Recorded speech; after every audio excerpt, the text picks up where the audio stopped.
place in a dusty dig site in the Zagros Mountains. April the 2nd, 1946. We have assembled our team. Top of my list was my old comrade from the wars, Captain Sherman Crow, the bulldog of Omaha Beach. We found him in Cairo, brawling for money in a Levantine drinking club. Crow recommended an experienced dig foreman, Arthur Pullman, and in Haifa we picked up my assistant, the always inquisitive Aline Journeau. Lady Bradshaw insisted on the presence of her own advisor, Ellis van Hoyten, an archaeologist I know only from his poor reputation. Our team complete, we shall head to the Lebanon and from there by train to Baghdad.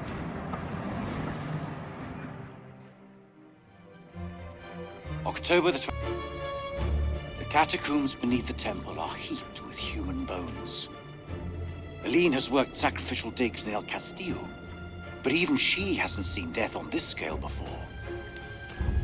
The Akkadians killed thousands in the name of their gods, most ritually decapitated, but others crudely slain and dumped in charnel pits, as though the slaughter had spiraled out of control.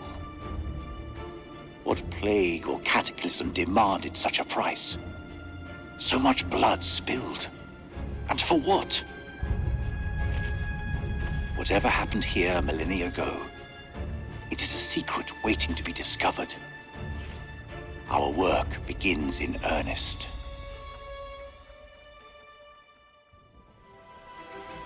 December 7th, 1946. Our finds have been so spectacular, I couldn't resist breaking out the champagne. As I entered the survey tent to pour a glass for Mary, I realized something was awry. She'd found Bradshaw's crate of dynamite.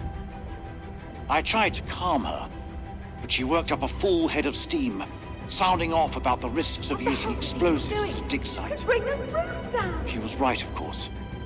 I feel terrible for hiding it from her.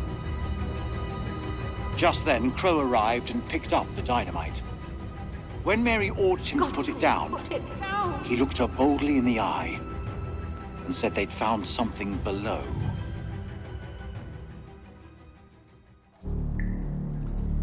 The bottom of the chasm stank of death and was littered with corpses, fresh enough to be covered in flies.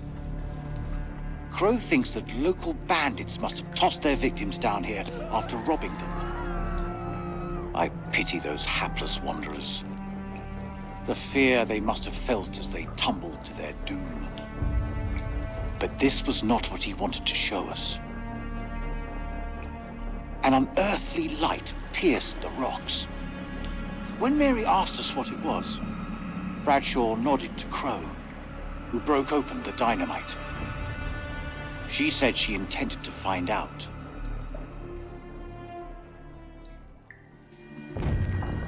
Blowing a hole through the rock face, we found a gateway to a strange world below.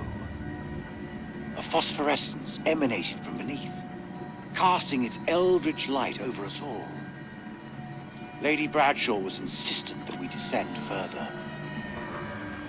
Perhaps Mary is right, and Bradshaw is becoming reckless and uncontrollable.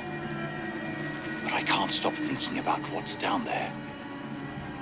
I am now working with Crow and Pullman to set up a winch and elevator to descend into the shaft. What mysteries lie below, I wonder, undisturbed by the world above.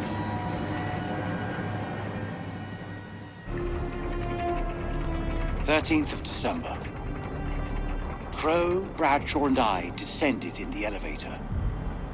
As we left, I was struck by the change in Bradshaw's temperament. She seemed eager, almost manic in the face of our new discovery. When we reached the bottom, Crow could not prevent himself from letting loose an oath. There before us, set in a dizzying vault, lay a city. It was loathsome, colossal, and sleeping. A great carcass built in some ancient age before men. Overcome with awe, I fell to my knees.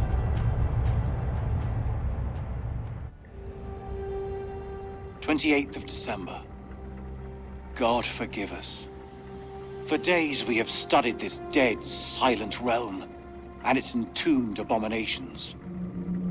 Now the horrors have come for my own dear Mary. Crow found her unconscious in the Star Chamber, her notes scattered around her. He carried her back to our supply room and laid her down in one of the cells.